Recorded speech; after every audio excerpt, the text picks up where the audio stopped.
अच्छा, अब इसमें ये बड़ा कहा जा रहा है कि सर 18th अमेंडमेंट जो हुई और 18th अमेंडमेंट के बाद जो डेवोल्यूशन ऑफ पावर्स और बहुत से सब्जेक्ट्स जो हैं वो फेडरल से निकलकर प्रोविंशियल उसमें आए, ये या तो ट्रू लेटर एंड स्पिरिट्स के अंदर नहीं हुआ या फिर इसको, क्योंकि बहुत बार बार ये तकाजा किया जा रहा है इसको रोल बैक करने का, तो आप समझते हैं कि 18th अमेंडमेंट से फ़र्क पड़ा, सूरत हाल बेहतर हुई या बेहतर होना चाहिए थी, ना हो सकी?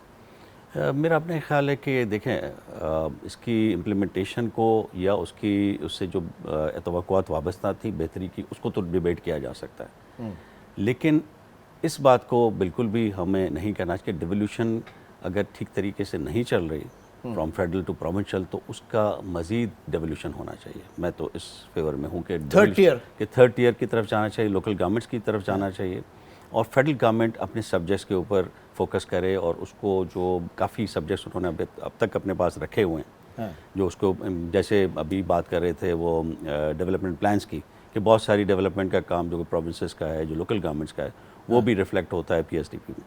तो इस तरह हम ये समझते हैं कि एटलीस्ट मेरी ये राय ज़रूर है कि डिवोल्यूशन को मज़ीद स्ट्रेंथन करने की ज़रूरत है। रोल बैक करना एक कोई अच्छी तजवीज़ नहीं है। लेकिन यहाँ पे ये कहा जा रहा है कि फेडरल के पास फिर कुछ बचता ही नहीं है आपके, ज़ाहिर है कि वो पूल से जब आपके प्रोविंसेस के पास चले जाते हैं फंड्स, तो फेडरल के पास कुछ नहीं रहता। फिर funding is a separate subject.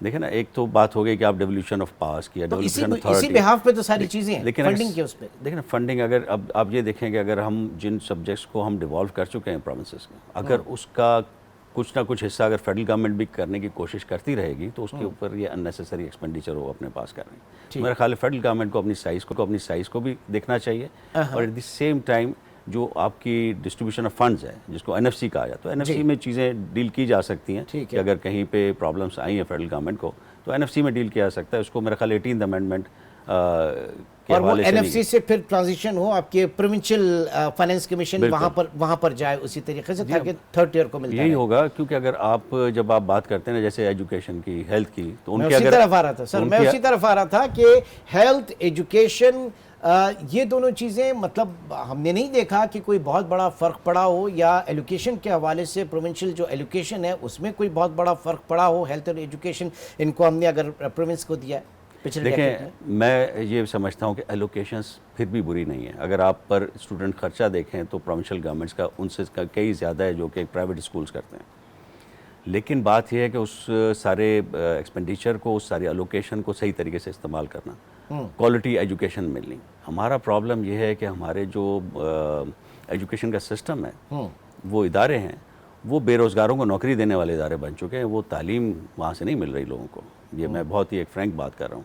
तो हमें क्वालिटी ऑफ एजुकेशन, उसकी मॉनिटरिंग को करना, बेहतर करना ज़रूरी है। और डिवोल्यूशन में जिस तरह हुआ था, आप ये देखें कि उसके बाद से हमारे फिगर्स ख़राब हुए।